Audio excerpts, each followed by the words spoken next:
方大剧院的小东。我现在呢位于上海市中心的上海大剧院，距离风范越剧宗师范瑞娟纪念演出的首演呢还有仅仅不到4个小时的时间。昨天呢，小东带大家走进了越剧院，采访了导演和几位老师，也看了一下彩排的盛况。今天呢，小东来到了上海大剧院，继续带大家来探秘。今天呢，我们的直播渠道有非常多，没有在东方大剧院观看直播的朋友呢，可以在微信上搜索东方大剧院，关注更多的资讯。4月1号晚上的19点15，我们会全球直播风范演出，请大家期待。那我们来看看今天第一位能采访到的老师是谁呢？你好，你好，你好。来给我们的观众打个招呼。观众朋友们，大家好，我是韩婷婷。很荣幸能参加今天的纪念演出。我呢一直觉得作为范瑞娟老师的学生，我觉得非常的荣幸。他是一位非常伟大的老师。其实昨天那个主办方让我要说一说我的老师的故事，或者老师的一直以来的一些和他接触的一些点点滴滴吧。其实跟老师在一起时间是非常长，应该说我是改革开放之后第一代上海戏校毕业的那个越剧班的学生，也是83年的时候吧见到老师，从那时候起就有幸跟着老师学习。说到老师对我的那个教育，应该说除了做人演戏，更重要的是他这个对艺术严谨的态度。比如说是的，因为我记得最清晰的就是老师的最后一个角色，也就是今天我要为大家呈现的沈园绝唱陆游这个角色。他这一辈子非常喜欢这个英雄人物，陆游这个角色也一直在他的心里，所以说他在70多岁高龄的时候完成了这个角色。那因为是年龄的关系嘛，所有这个戏的那个我为他配唱，我非常荣幸。其实不能说老师让我为他配唱，只能说是老师对我的一份信任。那么配唱之后呢，老师觉得这个戏非常好，你能不能搬上舞台演出？那我说好啊。那我如果说老师能让我搬上舞台，我是真的非常的万幸。那么我记得有一个情节，当时我真的是终身难忘，就是有一场戏，就10年重逢这场戏。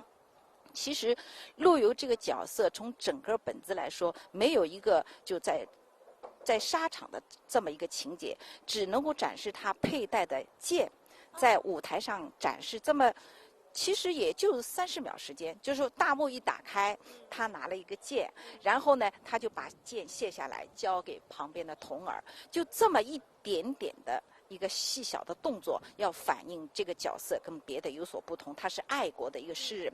那起先我就觉得，其实就拉开幕就这么一会儿功夫，可以不带，老师坚决要带。我在那时候中国大戏院演出，他天天都来。这场戏正好是休息以后的拉大幕第一场，他就每天准时这个时候在台旁边要看我是不是带了这个剑，就是为了对，所以他对这个艺术上是非常非常的认真。还有就是说，他非常鼓励我们去学习。因为在我生了孩子之后吧，我就觉得我这身体有点发福，那么我就觉得我应该去学一点什么。那个时候我就到上海戏剧学院去报了导演系学习。那是导演系最后毕业一个大戏，我想大家真的是猜不着我演了一个什么。上海有一个独角戏叫《72家房客》，不知道大家有没有知道？那么我那个毕业大戏，我们很多同学都是大家一起参与的一个大戏，我在里面演了一个二房东。就二房东呢，就是展示上海旧社会一个就是很泼辣的、很势利的一个，这儿有颗黑痣的一个女人，对，就是包租婆嘛，72家房客。我老师那天他来看戏，我不知道，他就在下面看完了，等戏一结束，我一看到他，我吓一跳。哎呀，我说老师您今天怎么来了？他说你曾经跟我说今天是你毕业大戏，我一定要来看。我老师我今天我形象太难看了，是这儿有颗痣的一个包租婆，太难看。他说这个不能说难看，这是演员要演人物。你既然今天是这个导演系的毕业大戏，又是演了这么一个人物，一定要来看。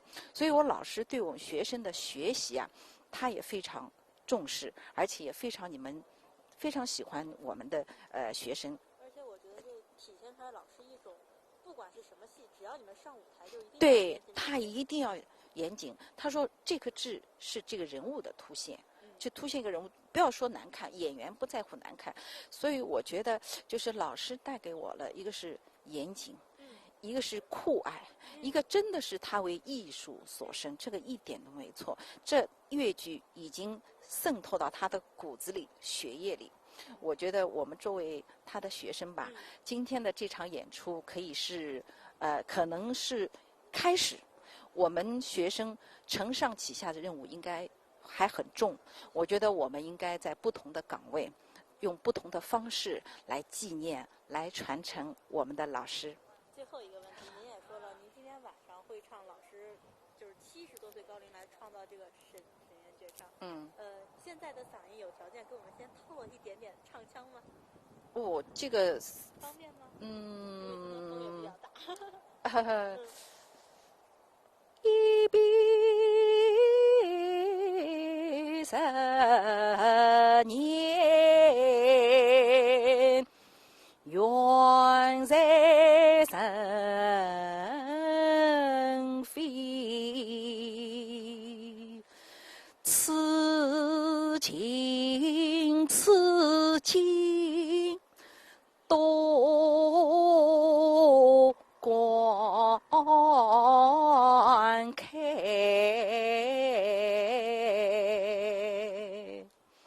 好棒！行，谢谢。那就不打扰您今天的彩排，也祝你们今天首演成功。好，谢谢安老师。那我们第一位采访了韩婷婷老师，也给我们带来了一点点今天晚上的唱腔。我们看看第二位采访老师是谁？你好，来，你好，我来拿吧。东方大剧院的观众朋友们，大家好，我是王柔桑。那王柔桑老师，刚才那个韩婷婷老师也说她来唱沈园绝唱，您今天晚上的唱腔是什么？我今天也是范老师的一个经典剧目《拜月亭踏伞》，这个戏呢也是在舞台上有几十年没有演过了嘛，基本上。一个非常少有的在舞台上。对，非常少演，因为它非常长，而且呢比较有古早味。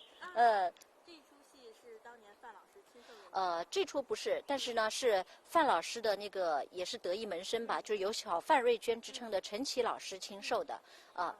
那为什么想这一次就是把这一出不经常演的戏放在这一次的演出上来？因为这个戏其实也非常的有代表性嘛。范老师他的唱腔旋律丰富多彩，然后非常多的变化。那这个戏呢，它轻板非常的多，然后呢，整个旋律又俏皮，又比较有跳跃性，所以呢，放在这个当中，放在这场专场当中呢，也是比较有特色的一个折子戏。那范老师这一场折子戏，您就是有没有对他之前的一些唱腔进行改编，还是完全按照之前老师的那种方式来演？基本上是按照老师的方式来演绎的。这个戏呢，我在08年我个人专场的时候呢，其实除了那个陈琦老师教授以外，范老师也是亲自来看过的。然后老师呢，当时也提过一些建议啊，包括人物塑造上面，真的是印象非常深刻的。因为范老师在生活当中对我们非常的照顾有加，但是老师对艺术上面的一些要求是非常严格的。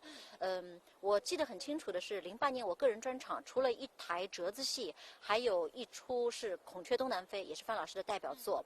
然后当时范老师呢就叫上我，还有其他的一些我的搭档，他说因为这出戏呢，我有些地方演的还不是很满意，所以你在演的时候，我要哪里要修改。然后当时老师呢就冬天把我们这些同学同事都叫到家里去，然后就给我们排戏。大冬天了，老师穿着睡袍，然后开着那个空调，印象非常深刻。有一个细节就是很贵独居嘛，这个动作老师给我加了一个转身，但是呢我一直转不好，老师就说：“哎呀，你怎么老师这么大年纪都能转得好，为什么你转不好呢？”后来这个小插曲啊，一直被我们同事就是津津乐道，就开玩笑一直会说。然后我是3月6号演出的这一出戏。而老师呢，在演出开场，场灯暗了之后，悄悄地进入了剧场。悄悄进入剧场之后呢，他是第一怕观众会有受到影响，因为会引起骚动的嘛。然后呢是怕我紧张。我想，而且，就是我们会非常第一次演嘛，然后老师看完之后给我打了，还是一个真的是很不错的分数。但是老师下来之后给我打电话，就说你这个地方还是没有演好，这么大一出戏啊！但是老师这个自己修改的那个细节，是记得非常非常清楚，可见老师自己对艺术那种追求，他的心思完全是放在这个上面，真的非常非常感动。然后通过这一次的就是专场的排练，我们来自各地的就是老师们啊，包括师姐们啊，我就是觉得受益很多。就获益非常多，因为大家每一个老师他唱的范老师的流派都有自己的特色在里，但是他的一个灵魂是范瑞娟老师的特色，然后大家每个人都有自己的特点加入在里面。老师是除了艺术以外，我觉得影响最大的，对我们的影响最大的是他的人格。因为我就是在平时生活当中，大家开玩笑什么，就觉得范门弟子们性格好像大家都差不多，就非常的开朗，然后大大咧咧的。都受老师影响。对对对，真的是这样，就非常的质朴，非常的淳朴，大家都非常的实在，然后讲起话来就非常开心，所以我们的后台是一片祥和，然后一片和谐，就非常非常的开心。我觉得这个其实也是老师的一种生命，哪怕艺术生命呢，他的人格的一种延续。这个是对我们影响非常非常深的。然后刚才那个韩老师也有提到说，老师非常鼓励你们一直在学习。对。昨天在后台也听您跟人聊天，您也在不断的去学习。对对对对，因为老师他自己本身就是非常的谦逊，非常低调。他总是说，学生是我师，我是学生友嘛。这句话也非常经典。就老师当然是谦虚，我们永远不可能超越老师的东西，但是。就是说，他在这句话当中包含了很多东西，他是活到老学到老，一直不断的在修正修改自己以前所创作的，尽管是经典，但是老师还是会有不满意。这个精神真的是非常非常值得我们学习的。也希望你们今天晚上的首演成功，就不打扰您的彩排了，因为我知道所有的演员今天首演最后不到4个小时的彩排时间非常紧。对，谢谢您，谢谢您，来，谢谢您。那。今天呢，我们的直播会在很多的直播平台上来做，包括易直播、斗鱼、爱奇艺等等等等。那在别的平台来收看我们直播的朋友，如果想了解更多的资讯，欢迎你们去拿起手机，在上方搜索“东方大剧院”4个字。你们在我们的微信后端留言，可以加入我们的乐迷群，实时的来和老师互动。来，我们下一个老师啊，今天天气有点冷，您穿上衣服吧，您穿上衣服吧。今天呢，我们在上海虽然已经立春了，上海今天风非常大，但我们只能在室外来进行采访。你好，你好，来给我们的观众朋友做个自我介绍。东方大剧院的观众朋友们，大家好，我是上海越剧院范派小生司玉玲。司玉玲老师，昨天在我们的乐迷群里，非常多的人问，今天会不会采访司玉玲老师啊？真的，非常喜爱您。谢谢谢谢。那也是给我们介绍一下，今天晚上马上首演了。昨天听说彩排到非常晚。对，昨天我是彩排到12点半，回家已经要1点钟了。对。走的时候应该还有很多老师依旧在。没有，昨天我是最后的，因为是我们昨天是《梁祝》的那个最后一场那个蝴蝶，就是飞出来的嘛，就是所以是最后一个。那我其实昨天晚上看了一下后台的演出，和其他演出不一样，也和我们的观众稍微剧透了一点。这次的舞台舞美其实做了非常大的一个精致。非常的漂亮，观众朋友们今天晚上看了，肯定是一饱眼福。能稍微给我们透露一点这个舞美精致和漂亮在哪吗？那个，反正我昨天坐在底下看，它有多方位的，有老师的好多的剧照，然后舞台上它的那个灯光也好，然后他那个布景也好，他们导演也好，做得非常的精致。我想今天晚上看了，肯定是会很激动。那我也顺便给大家做一个广告。今天晚上呢是我们风范的首演，对。那4月1号呢，在我们的东方大剧院也会做全球的网络直播。所以呢，我和司老师一起希望大家，如果您真的因为时间的问题走不到剧院，我们也可以在网上来看这一场直播。对。那也想跟您聊聊，就是这一场是为了纪念范老师来做的演出。对的。范老师在您心中，您觉得是一位怎样的老师和前辈？我觉得老师是一位那个德艺双馨，忠孝两全、择善业而终其一生的一位伟大的艺术家，在我的心里。这个评价真的非常。真的真的，因为我是和老师，等于是在那个98年我毕业以后，我就住在老师家，应该说是几年，和老师等于是就是相依濡目的，就是在老师家里面的就几年里面，我就是不仅就学到了老师对我的那个生活上也照顾，然后对艺术上的一种严格的要求，真的是让我令人敬佩。那个，然后呢，在生活上呢，我觉得老师他是非常的对我非常的好，怕我吃不饱，每次总归是给我多吃一点啊，对吧？然后那个经常会老师经常会出去访客，人家有好多的朋友会请老师吃饭，然后他也会带上我，但是我总觉得跟老师一起出去都是大人们嘛，这种话题可能我不太对兴趣啊不方便啊，那么我经常会老师你去吧，我在家里，但是每次老师回来，他经常会给我带。出去的时候他带一个杯子，他搪瓷杯，在那个时候是搪瓷杯嘛。然后老师出去了，他说我喝茶，我要拿去喝茶用的。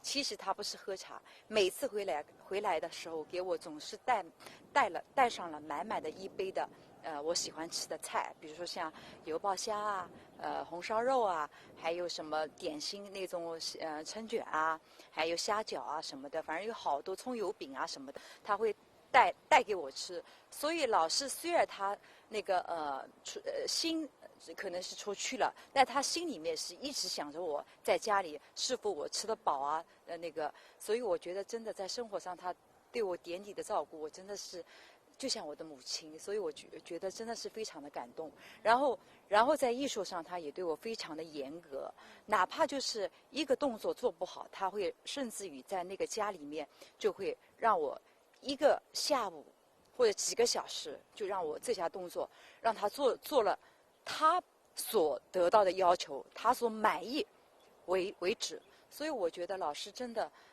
是我的亦师亦母，真的是非常的感动。所以也希望这一场纪念老师的演出能圆满成功，也希望更多的人能看到。对，好的，好。不耽误您的彩排时间，谢谢。谢谢。那所有人都给我们分享了很多和范老师有关的故事，我们看看下一位能采访到的是谁。你好，往这边站，给我们的观众朋友做一个自我介绍。大家好，我是上海越剧院的副派花旦盛舒阳。今天我看你已经装扮上了。对，准备要去走台。那个这一次的排练时间非常紧张。对。昨天晚上是也排练到很晚。对，是的。那在这一次的排练过程中，有什么和其他排练不一样的感受吗？因为这一次是我们越剧院的大事件，也是我觉得是我们越剧界的大事件，所以我觉得内心对于我们青年演员来说都是有非常大的触动。再一次就是清晰地感受到了，老艺术家给我们青年演员带来的很多瑰宝、艺术瑰宝，还有他精神上的财富，让我们在通过这个排练的演出过程中，能够知道作为一个热爱戏曲的演员来说，应该做一些什么。什么才是我们现在真的应该去做的？因为我们现在青年演员容易被一些现代化的东西所感兴趣啊，所吸引啊，所以说容易注意力不集中到这个戏曲上。那所以我觉得我们更应该反思自己，像艺术家、像老师他们，认认真真的把生活中的一些时间，更多的用来去钻研艺术、钻研戏曲。所以那这一次等于说在彩排过程中，很多前辈的一些做法，包括对舞台严谨的态度，是不是很受欢迎？对，是的。我觉得每一位老师在排练的过程中都看得出来，他们对艺术的那个态度非常虔诚，就像那个范老师带给我们所有演员一样，他的那颗虔诚的心带给他所有弟子那样子的一个心境。就我们作为就副派花旦，人家常说是范副一家嘛，所以我们也深刻的体会到，我们未来是应该更多的向老师学习。谢谢。那我们同时呢也一起来做一个广告，因为今天是首演，非常希望大家首演成功。那明天4月1号，也希望我们会做一个全球的直播。那希望你来呼吁，一起关注东方大剧院看直播，好不好？好，希望大家共同关注东方大剧院观看直播，谢谢大家。谢谢，不耽误您的彩排时间啊。今天呢，我们也采访了非常多的人，因为大家都在排练，所以今天采访时间只能非常短暂。来，我们下一位，看能采访到谁？你好，你好，给我们大家做自我介绍。观众朋友们，大家好，我是来自温州的周丽。那您这次专程从温州过来参加这场？对，其实刚刚开始那个接到邀请的时候，其实我也是非常的意外的，然后我也觉得自己非常的荣幸能参加这次这么大的活动，觉得是一个很好的学习机会。那在这么短的排练期间内，都觉得有一些收获吗？其实刚到排练厅的时候，其实是很紧张的，因为从年龄上来讲，还有舞台经验上来讲，我是就是属于最小一代的这个范派传人。然后在几天的排练，就跟老师们还有各位姐姐们接触下来，我觉得收获了很多。就是说，老师在生活中还有工作中对舞台的这种严谨，对艺术的那种高的要求，还有姐姐们然后对我的关心，我觉得受益匪浅。那今天晚上的彩排现在进行的怎么样？现在已经进行到一半了，将近一半了。但是可能就是为了，就是说晚上能呈现在观众面前更美的这种舞台艺术享受吧。然后导演、还有老师、还有姐姐们，还有就是对这个彩排还是非常的严谨的。好，那今天晚上马上首演了，有对什么想说的话吗？希望就是大家能关注我们这个分范的这个专场演出，然后关注我们粤剧，关注我们范派。好，谢谢。谢谢。所有人都在紧张的彩排过程当中，因为昨天晚上我知道下午开始进场搭台，所有的演员昨天晚上应该排练到将近1点钟的时间。那我们又来了一位。大家好，我是来自瀛州粤剧团的陈儿。那您也是从外地特意为这场演出赶过来的？对，接到通知以后，我感到很荣幸，能来参加这次的风范的这么大的一次活动，然后在这里也见到了很多，就是一些老师、一些名家，在他们身上我也学到了很多东西。彩排过程中能具体跟我们说说觉得学到哪些吗？这么多的范派的前辈也好，老师也好。他们那种对艺术的那种追求，还有工作上的那种认真的态度，然后对一些就是我们一些小辈们的一些关爱，我觉得真的都是很好，很亲切。看您说的都非常激动，是因为真的在这个大餐厅中感觉到了范老师的一些。对，范老师那种品质深深的影响了我们。那也预祝今天的彩排成功。谢谢。预祝你们今天的首演顺利，是说错了。谢谢。有什么马上要首演了，自己紧张吗？有点小激动。希望大家都演出顺利，也希望观众朋友们能够喜欢。谢谢。你看刚才我们过去的陈耳是专程从外地赶来参加这场范派的演出，今天演员非常紧张，他头带已经绷上了。我们下一位老师，您好。你好。来给我们先做个自我介绍。那个是东方大剧院，平台上的那个观众朋友们，大家好。我姓张，叫张伟忠，是浙江小百花粤剧团的副团长。您特意从浙江赶过来？对，我的风华范云的那个演出，因为范老师是我的老师。朋友们，今天是我们范老师离开人间啊第42天。按照我们中国人的那个传统习俗来讲，老师呢还在那个奔向天堂的路上。我祝愿老师啊一路顺风，平安。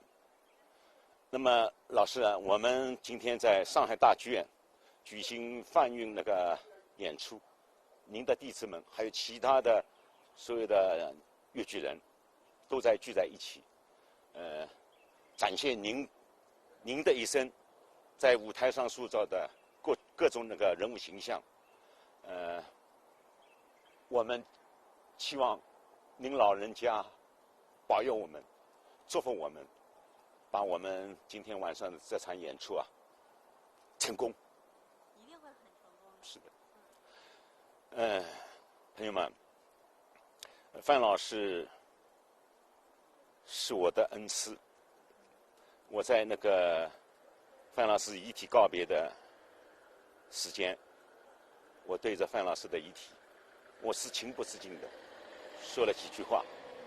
我说：“老师，您放心，我们一定继承您的遗旨，把中国粤剧的范派唱好，把中国粤剧的范派传承好。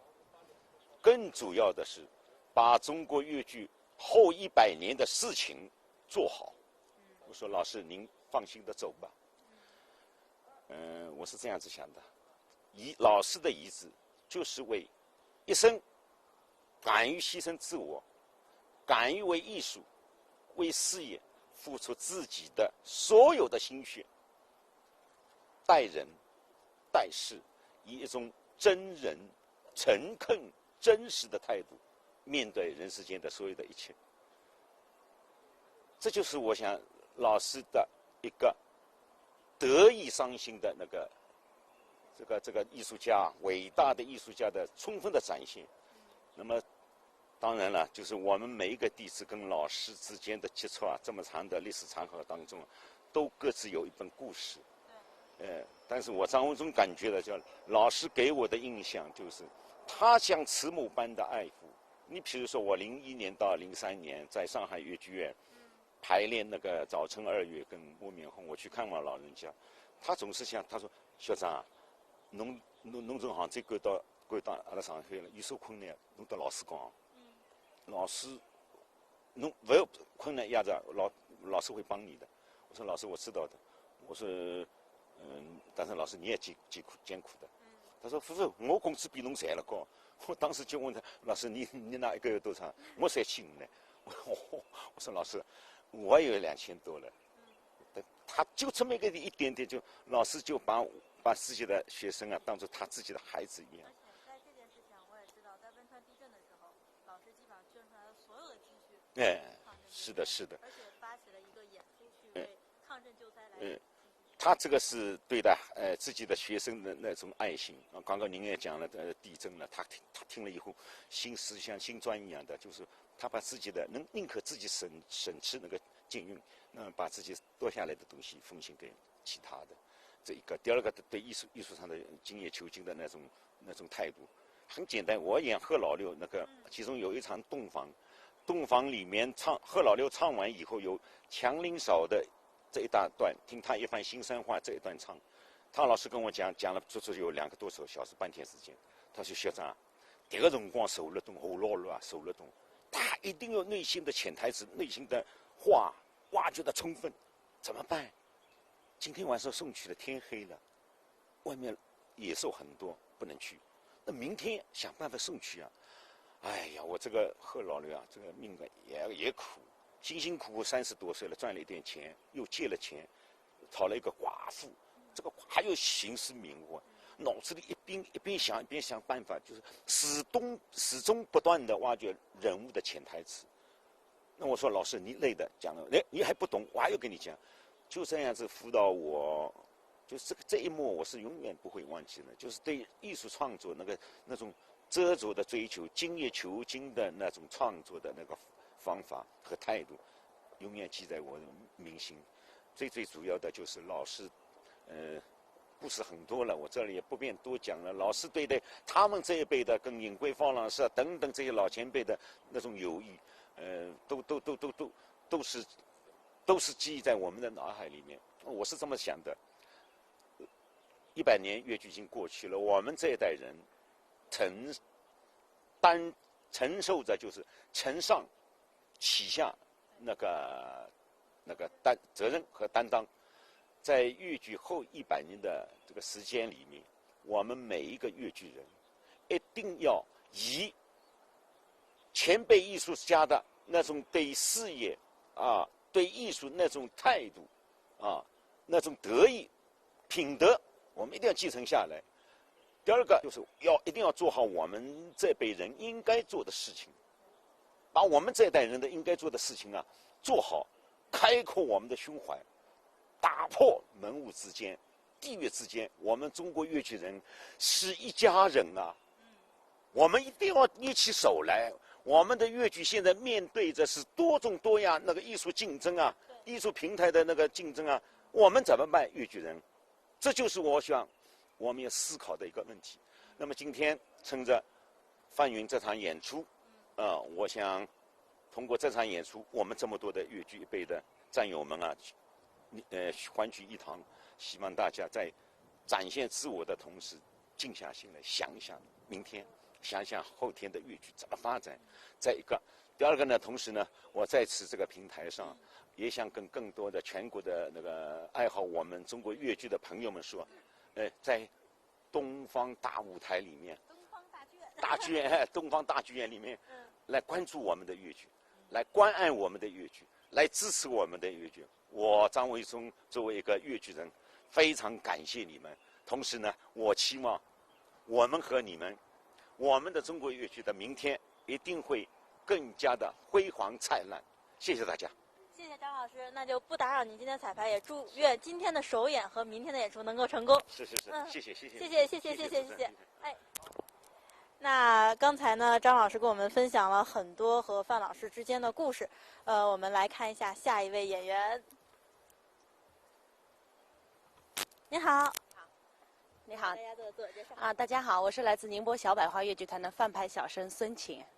您好，也是一个从外地赶来专程参加这场风范的。对，是的。我看您已经捏上头了。对。您今天唱什么唱段？我是演那个《十相思》里面的梁山伯。您演《十相思》里的梁山伯。对。梁祝是一个老师非常非常有名的这样一个唱段。对。所以在彩排过程中，在这样的场景下再来回忆梁祝，会不会有不一样的心情？今天非常难得这样的机会在这里悼念那个我们敬爱的范老师。然后呢，在这里呢，大家一起师姐妹都一起相互切磋、相互学习，我觉得这个机会非常好，对吧？我在这里呢带来了这个《十相思》这一段，对那个范老师深深的悼念。我相信他在天堂能够看到我们范派艺术会越来越发扬光大。能不能给我们唱一小段？今天晚上会演的这个唱段可以啊。你自己来拿哈。那我就带来一段《十相思》里面的。夜妹妹，我想你，生死昏昏，情深非。好好听。那行，我看已经开始化妆了，就不打扰您的时间了。我们预祝今天的首演成功。谢谢。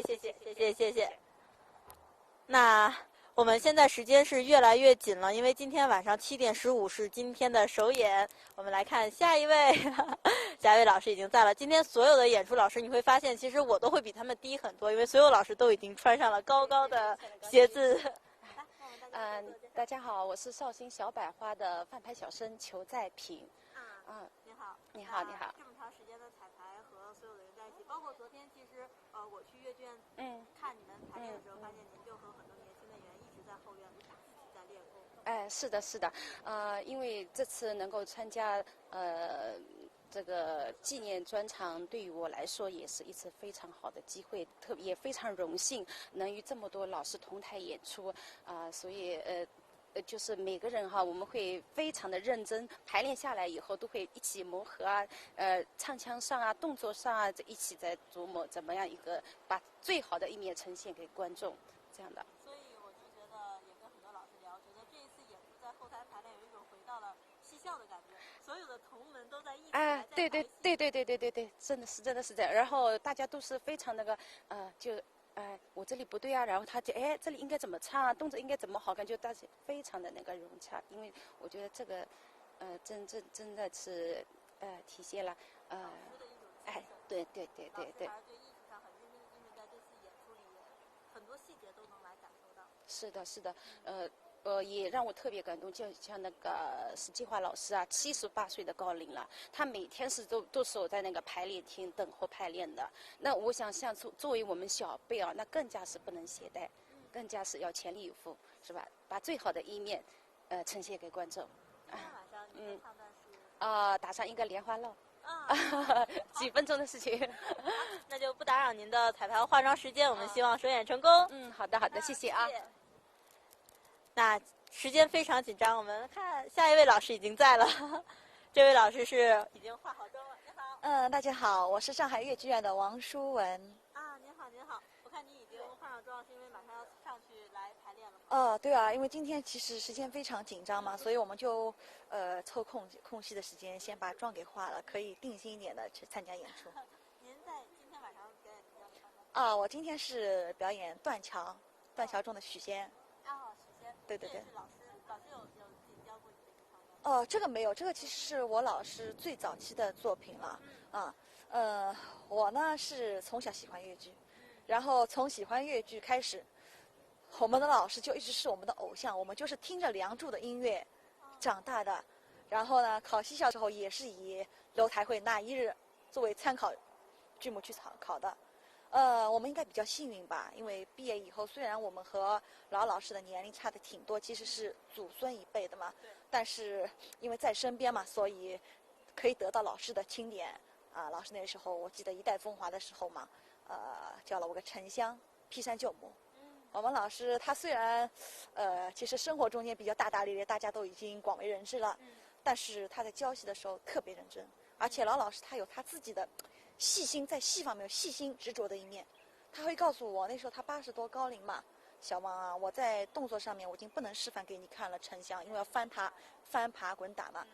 老师他有他的办法，他拿出了一本相机，他说这里面都是我演沉香的动作，你自己去按照相机去学一下，然后我再坐着再指导你眼神啊、戏啊。我觉得老师在这方面特别有办法，特别想得出。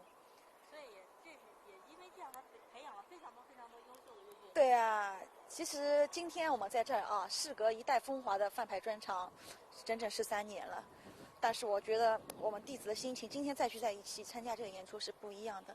当初我们演出排练，老祖宗都会坐在台下为我们把场。今天我想，他只能在天上看着我们吧。作为我们学生来说，以最好的状态，来演出，来汇报大家，汇报给观众，也是对老师的最好的怀念。希望今天的演出成功，我们也相信范瑞娟老师一定能在天上看到你们今天的演出。谢谢谢谢，那就不打扰您的彩排。现在我们来吧，我们已经有新的演员就位了。您好，非常非常年轻的范派人。你好。给我们观众做介绍。您可以往这边站一点。观众朋友们，大家下午好。您是？我是上海越剧院一团的蔡秀辉。您是现在算最小一辈的？对，我是最小的，对。最小的。对，我是95年的，对，最小的。那您范老师还有没有经常过您一些唱片？我很不幸没有见过范老师。对，我进越剧院，范老师就没有见过。对，我没见过范老师。在这一次的彩排过程中是9代的范派，包括再传弟子，您是属于再传弟子的那一列。我估计是第9代了吧。那在整个彩排过程中，一些前辈们对范派，包括对艺术的这样的追求，有没有影响到在这一次的？有，他们很多这些老师们，他们很多都是赶自浙江的、绍兴的、杭州的，但是他们都是一边是自己团里的工作，然后一边是上海这次风范那个演出的排练，然后就两边赶，他们都一直都为这次的排练，就是说很投入，然后很辛苦，对。不行，那就不打扰你们的排练和演出，祝你们首演成功。下一位是一位帅哥，我们来看看是谁。你好，大家好，我是浙江越剧团的范派小生王伟佳。那这次也特意从浙江赶过来。对，这次就是邀请过来参加上海范老师的纪念演出吧。我觉得也是对范老师一种崇敬啊。对，我觉得应该参加这次活动。那您肯定和在上海的乐队演出不一样。这一次演出的排练过程中和以往的排练肯定是有不一样的体会。对，我觉得，我感觉就这边，感觉艺术气息啊，对范派这种东西感觉更加浓烈。可能有些东西就是在浙江的时候，可能没有深切的感受到。接着到上海来了以后，看到这么多前辈，这么多范派的艺术老前辈啊，艺术的老师，接着觉得很荣幸能跟这么多前辈老师一起同台演出。对。那所以作为年轻的越剧人，觉不觉得自己身上的担子和责任是怎样的？因为我觉得我应该是第9代范派传人啊。我觉得我这么讲吧，作为我浙江，因为我也是浙江，也是新生代的范派传人。因为我师承张伟忠老师，接着我也有史继华老师、张伟忠老师2位老师也辅导我，一些范派的经典剧目。那我觉得确实应该更好的把范派艺术更好的传承下去。因为我觉得这是我肩上的责任。对，因为我是浙江越剧团男女合演团，那同样的我们团也是以范派为主。范派为主的话，我觉得很多剧目啊、大戏啊都是以范派为主的话，我觉得应该更好的传承，发扬光大。好，那希望你们今天的首演成功，就不打扰您的彩排时间了，谢谢。我们看见了徐明老师已经化好了妆，穿好了衣服，来，您这边请。给我们观众朋友们打招呼。观众朋友们，大家好，我是杭州越剧院范派小生徐明。您在我们的网友里呼声非常大，一再说今天能不能采访到徐明老师？谢谢。那演出排练很累吧？很辛苦？没有觉得累，只是觉得在做一件事情。在做一件什么样的事情？追思我们老师的一件事情，把我们老师所有几乎演绎过的角色，我们能够作为学生能够更好的把它呈现一下。那这一次的演出过程和这么多的范派的前辈也好，或者在传弟子也好，有上有下在一起，心里有不一样的感受？有不一样的感受，因为以前有老师在，没有觉得很珍惜，现在老师走了。觉得这一次的聚会，让我们这些范派子弟的心越连越紧了，越来越珍惜每一次的聚会。很珍惜。和老师之间也有过很多年的师生情。老师在。我是98年拜的师，一直到现在。老师也亲自传授你了很多的。传授我了整本戏的《梁山伯与祝英台》。传授了这个《李蛙传》里的折子，打上一个莲花落，包括我的，大家都知道的，可能就是一缕麻，所有人都在说您一缕麻唱的是最像范老师。没有。那这一次表演的是什么样的戏目？我是表演了2段，一段是我们老师的代表作《一缕麻》，一段是我们老师的这个刘延昌。他的一个老调《三凹里》。这出剧目是很少在舞台上出现吗？没有，有是因为吴凤花老师他们在演，那么他的一个老调是今天第一次来呈现。那一个小小的请求，所有人不管您说不说，所有人都在说您的一缕麻唱的是最像范老师的，能在这儿稍微给我们唱一小段透露一下吗？嗓子方便吗？新娘子。新娘子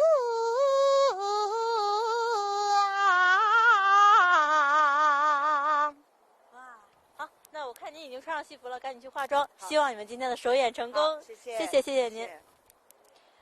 下一位赵志刚老师已经默默地站在了我的身边。来，赵志刚老师已经，哇，今天好帅气的衣服已经穿上了。您今天扮演？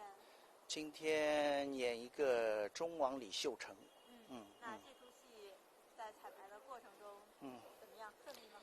挺顺的，刚排练完，刚下来。好，啊，还在气喘。还在喘呢。能听见这有出汗了，出汗了。对对对。那这一次比较特殊的一场演出，对，在彩排过程中有什么样的感受？应该说范瑞娟老师也是我的启蒙老师之一啊，因为曾经在粤剧院学馆的时候，范瑞娟老师包括她的弟子陈琦老师、丁赛军老师、史继华老师都教过我，所以呢，我也可以说是正宗的这个范派学生。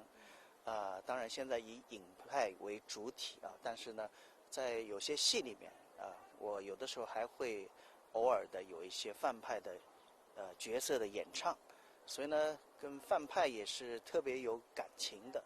而且呢，从范瑞娟老师本身也是对我一直是关爱有加，一直是提携后辈啊，这样的一个前辈老师让我特别的尊敬。所以呢，就这样的一个纪念演出，我是一定要来参加的。和范老师之间有很多渊源，我也看了一些故事，是对对对，才慢慢由范派去转了。对，范老师是其中的一位很重要的老师，包括我们的傅全香老师，包括我们粤剧院的很多的老师，当时都因为我当时还在唱范派，但是呢，就是也推荐给了尹桂芳老师。就是觉得我更适合唱影派，所以呢，也是可见艺术大家的一种风范啊，不是说我的流派你现在在唱，你不许去唱其他的流派，这种艺德人品就是特别是受到我们后辈的这种尊敬。那么范老师呢，曾经就是应该说就是在我从艺的这个过程中间，一直是默默的在支持我，而且呢，就是我举一个很小的例子，就是像几位这个表演艺术家，我当时还是一个刚刚出道的青年演员，对吧？但是呢，他们因为你做的活动，他们就必须来支持。因为我曾经我自己做过9集粤剧电视连续剧《两代冤梦》的制片人，所以呢，第一次尝试拍电视，用粤剧电视连续剧的方式去呈现粤剧的故事，其中呢有3个官太太。那么我们当时说，哎，这3位官太太能不能请到这个重量级的这样的几位老师来？当时呢，傅全香老师、范瑞娟老师、魏小云老师3位老师呢主动请缨，要求加盟剧组。我说老师啊，只有这一句台词的一个角色。他说我们不要1分劳务费，而且就是只要这一句台词说好就可以了。同时呢，只要求一个要求，1盒盒饭。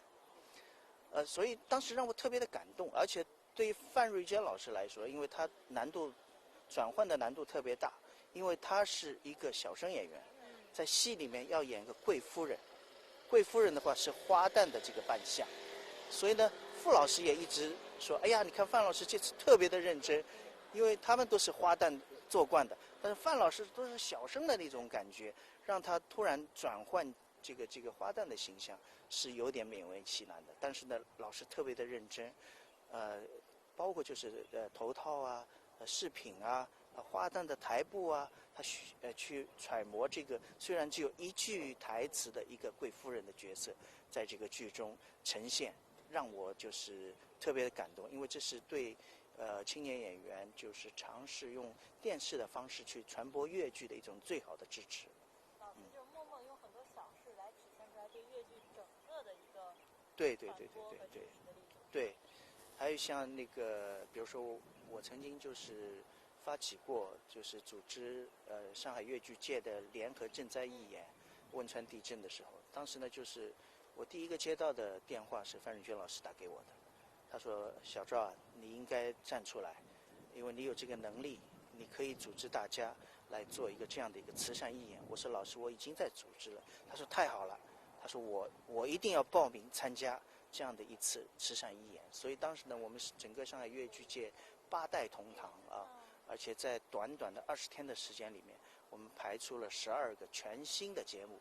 那么像范瑞娟老师啊，傅纯香老师、徐玉兰、王文娟，包括袁雪芬老师、张桂凤老师、徐天红老师、金彩凤老师，这个吕玉英老师等等老艺术家，周宝奎老师、孟丽英老师，非常非常多，全部都参加了这个义演的演出。单场的演出的捐款就达到了56万的一个，然后当场捐给了上海市的慈善基金会。所以范老师呢，应该说像这一类的公益的活动，他是一定是义不容辞、挺身而出。第一时间他就会想到，我们要参与这样的一种爱心活动。非常非常，不管是在艺术上还是在生活上，都特别值得尊敬。是的，是的，是的，我特别这个感动，因为老师们从小到大对我进来的时候大概只有1.40米左右吧，就是对10岁出头一点，在整个这个越剧道路上也有40多个年头，但是老师们那么多的这种爱关爱，对我来说也是我一直前进的一个动力吧。所以我也祝愿我们的这个风范演唱会纪念演唱会能够圆满的成功，同时告慰范老师的在天之灵。对。谢谢您，赵志刚老师。那您就先去彩排。好，谢谢。我们又来了一位年轻的演员。大家好，我是上海越剧院一团的范派小生裘龙。您也算第9代的比较范派专业。我应该算第8还是第9啊？因为我比他们比蔡秋辉啊、王维佳他们要大一点。对。受过老师的亲传吗？之前？亲传有过一次，因为我进艺校是范老师把我给招进去的。是吗？对，96年就是嵊州越剧之家招生的时候，我们报考有将近3万人。然后因为范老师专门是因为知道有男演员，所以说他比较重视男女合演这一块，所以他特地赶到学校去招的男演员。他当时就问了我，他说那个小伙子啊，他说你对越剧熟悉吗？我说不熟悉，因为确实我什么都不懂。他说这样，那你唱范派好不好？我说行，好。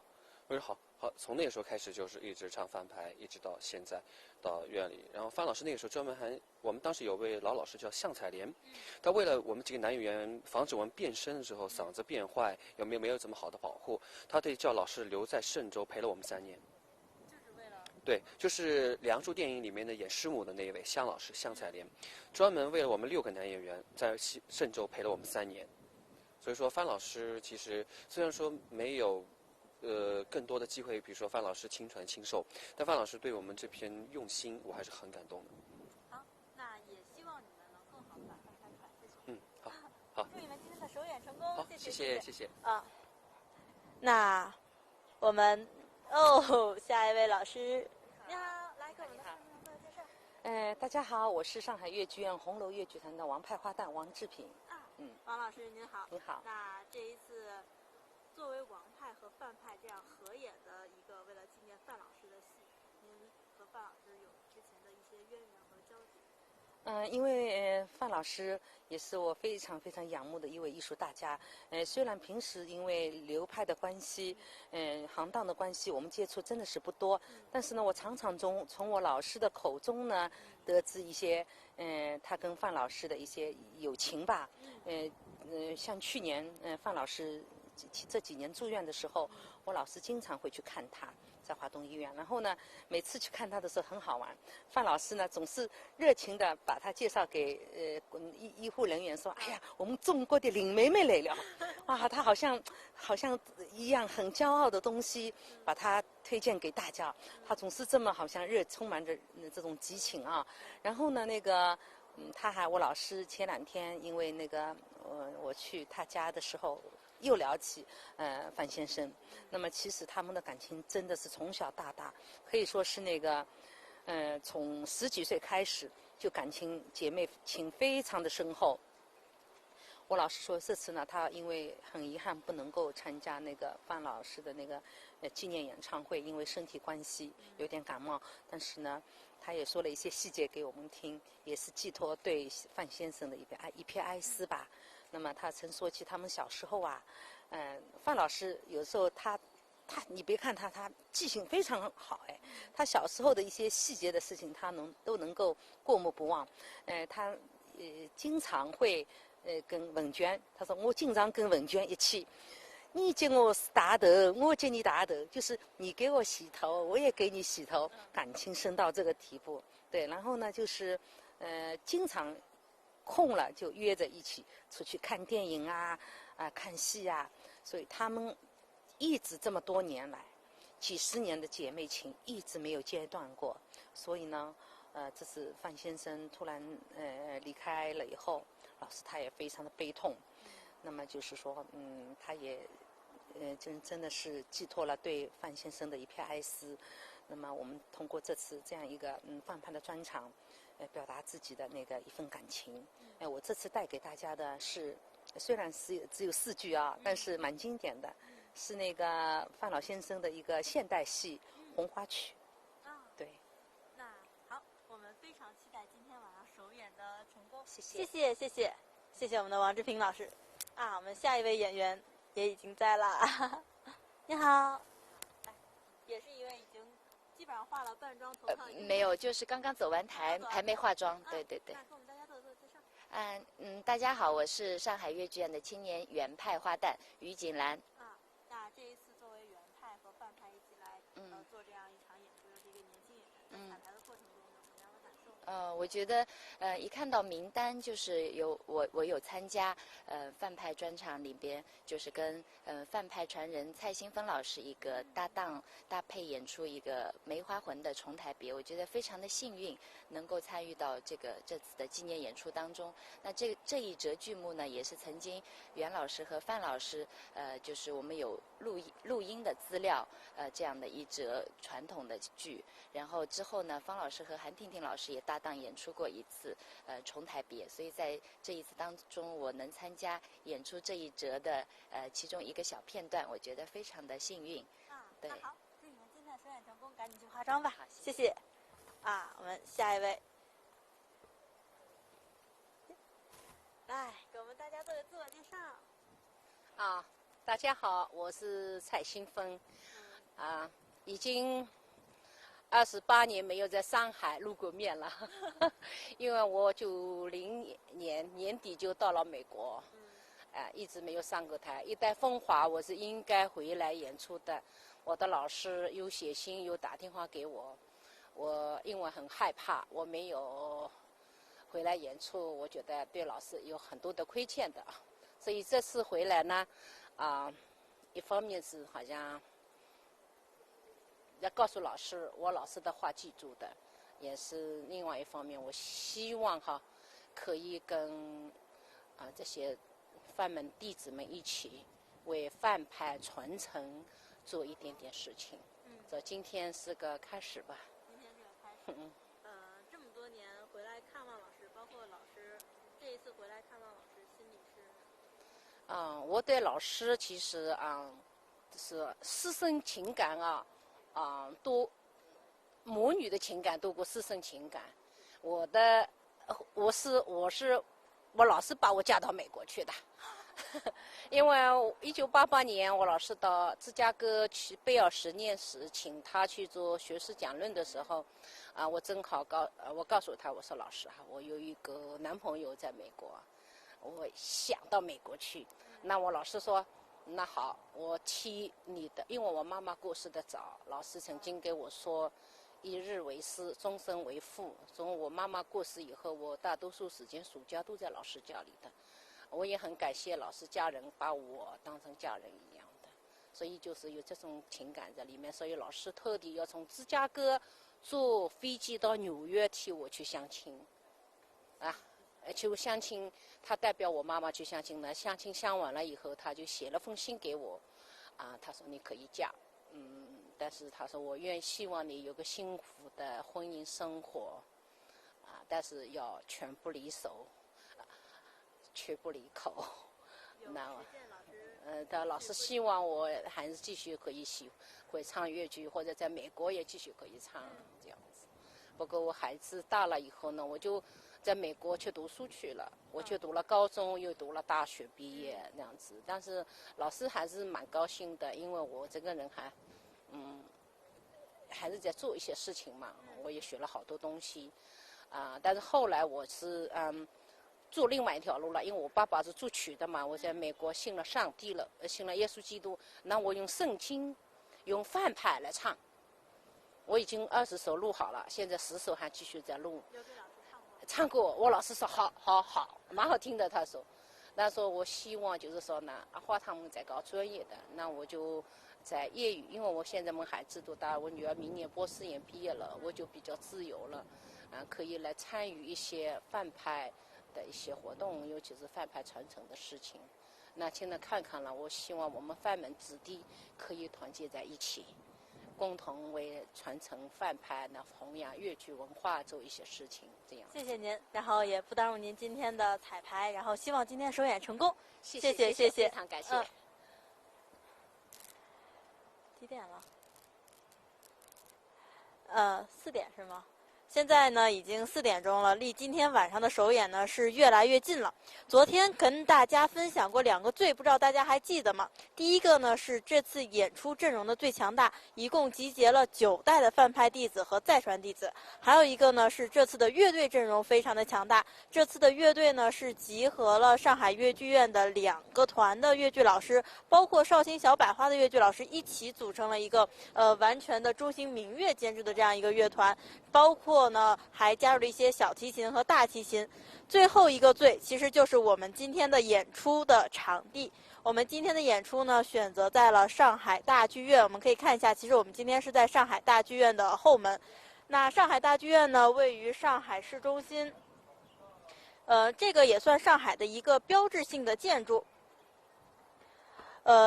上海大剧院呢，我们现在可以看到占地面积大概有11000多平方米，总的建筑面积呢有7万多平方米。然后基本上上海大剧院拥有现在目前国际上面积最大、动作变换最多的舞台设备。在这样一个殿堂级的演出场地来做这场演出，可足以见风范越剧宗师范瑞娟先生纪念演出的这个重要性。那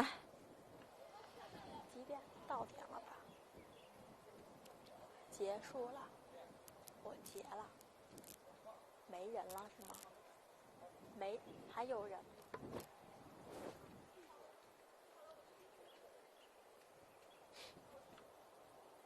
那这次的直播平台呢，除了我们的自有平台，还有斗鱼一直播、北京时间、爱奇艺的奇秀、虎牙触电等平台同时直播。在以上平台观看我们直播的小伙伴，如果想关注更多的消息，可以在微信公众号里搜索东方大剧院。4月1号的晚上19点15，我们会在我们的 CIBN 高清影视、乐视电视的小 C 精选，包括我们的东方大剧院的微信平台同步来进行全球的直播。希望大家可以通过互联网来一起关注到风范这一场演出。那我们今天的直播就到此为止，感谢大家的收看。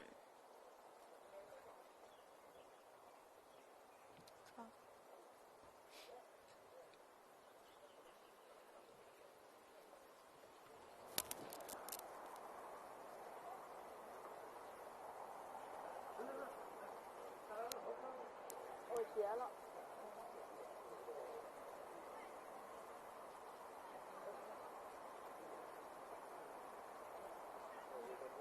等会儿啊，动作。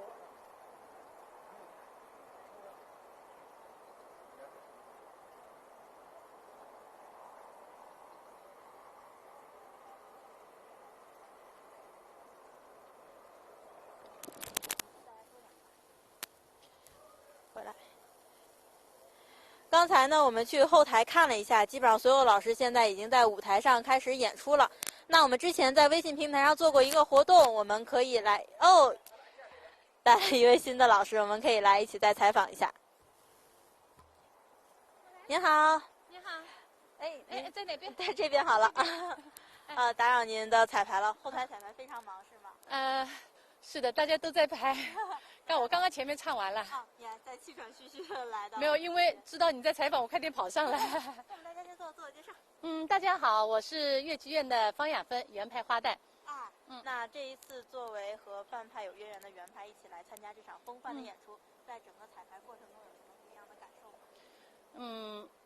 一方面对老先生的一个怀念、一个纪念，还有一个，作为一个弟子的话，就认认真真的把老师以前唱过的一些小角色、小人物，体现出来。那您这次在演出里唱什么样的角色？有一个我这个年龄都没看到过的，有一个可能平时就是他的弟子也唱的很少的，有一个10年树木当中的有一个求爷爷。一个比较活泼的一个唱段。这个您刚才说到他们的弟子也很少看到的这样一个唱段。这个唱段基本上我们这个年龄都没看到过老师演。这段曲目在可能流传的也比较少，他们的一般学生都可能很多人都没唱过。那你们靠什么样的方式去学这个唱段？只是听一些影像资料还是？对对对，范老师的有一本那个唱腔集，还有我专门到资料室去找了那个范老师的原声带，就听着原声带学的，完了以后再来对谱子，可能谱子上面还少了几节，又把它补上去这样的。那以这样的方式再去学一个新唱段，会不会对老师这个唱段，包括老师的这个艺术上有一个重新的认识？因为范老师他本身就是个创腔的，就创造唱腔的一个高手，他对唱腔从人物出发，不管从人物出发，还是他不管演男的、女的、老的，还是像我今天要唱的那个小青年的角色，他都有非常独到的地方。特别是我今天唱的这一段，大家都觉得哎呀，这段很好听，而且一看一听，就是一个非常有青春活力的，而且很年轻的，有点可能有点调皮的这么一个农村里面的一个小青年，为了要造房子，求一个爷爷少了2根木梁，请他帮忙，就把自己的爷爷都搬出来，看着爷爷的面，你就成全我，把这2根木梁给我。我觉得非常非常好听，而且也非常活泼，非常能够体现他这个。我在听范老师那个唱的时候，我就能够形象思维当中能够想象出范老师当时在演的时候的这种身段啊。他的人物啊，就非常难得，真的。通过查资料去回忆了一下老师当年的一些东西。对对对。那在这么多彩排过程中，这次是9代的范派的前辈也好，老师也好，在上这条和他们在一起，有没有通过他们身上的一些情况，感受到老师的一些艺德也好，或者是？因为我们对范老师、对老先生们，一些已经过世的或者健在的一些老师们都非常有感情，特别是弟子们对自己老师都特别有感情的，这个我相信我们每一个弟子对老先生都是一样的感情。再说，因为范老师他近期刚刚过世，这个情感肯定是更是不一样。我是非常能够理解他们的心情，因为我当时的时候，袁老师过世的时候也是这样。大家都沉浸在悲痛当中，又沉浸在怀念老师，把老师以前的作品再重新回顾的这么一个，实际上，很多都是有相同的情感。那马上该彩排了，昨天晚上我偷偷看了一下彩排，除了唱腔以外，这次导演其实在舞美上也做了很大的创新。您看到的能不能给我们透露一点点？导演的构思应该是非常新颖的，因为我们也是第一次看到它的呈现，尽管有一点点还不是太顺，有一点点这是很正常的，在彩排的时候我觉得很正常，但是已经看得出来导演想呈现的东西，用竹子啊，用梅花啊，来作为一个背景，也是老师他的一个风骨的体现。那所以说整个从舞美来说，从阵容来说，包括我们今天在上海大剧院演出，就是非常能显出来风范是一个非常对对对，不仅仅是他的学生们，范老师的学生们，还有我们一些唱另外流派的一些艺术家，就是跟不管是王文娟老师的学生，比方我是袁雪峰老师的学生，还有徐老师的学生，各个尹桂芳老师的学生都来参加，大家都唱范派。像我也唱范派，像赵志刚也唱范派，单养平、王志平，还有钱慧丽，他们都唱范派。这种方式一起来纪念一位对对对对老前辈。对的对的。最后一个任务，您应该是我今天能采到的最后一位演员。是吧？之前因为今天彩排非常紧张，所以大家也可以看到，我们很多演员来的时候都是带着妆，然后里边因为正在进行非常紧张的彩排。我们之前呢在微信上做过一个活动，现在呢也请您来给我们抽取10位幸运观众。这10个幸运观众呢，我们会随机的送出风范纪念演出的专场的签名演出册。好的，来，这个非常非常。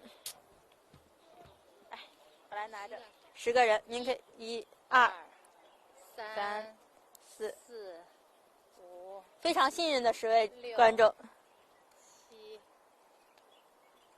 ，7、8，还有2位9、10。好，这样我们把签名箱放一边，我们来看一下都是谁。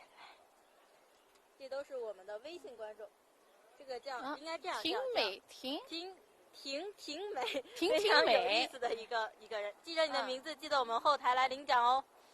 一叶知秋，一叶知秋，这都是网名，好像对，都是我们的微信的观众。殷然心，哇，好幸运。沐橙，这个很文艺的一个名字。对对对，这个也是很文艺。夏韵，现在还有几位？我们还还有5位，还有一半，名额过半。小月，这个人小月肯定是非常喜欢越剧的，对大家小月。小鱼，小雨，小雨还有一个非常可爱的牛头。对对对，肯定属牛的吧？他是。也许，哇，这个名字。蕙质兰心，爱乐花君会。这应该也是一个非常喜欢对越剧的对，而且非常有点小资的，有。还会再的把自己的名字起到。哇，这个是珍藏美好的回忆。我们也希望今天呢能。他最后一位。现场，最后一位哇，就一个字。月。以上10个幸运观众呢，也希望后台和我们的工作人员来联系。那谢谢您的采访，然后谢谢，希望你们今天的首演顺利。谢谢大家。刚才呢，我们采访了很多范派的弟子，也采访了很多和范老师有渊源的，一起来参加这场风范纪念演出的老师们。我们的今天的直播呢，基本上也就到此为止。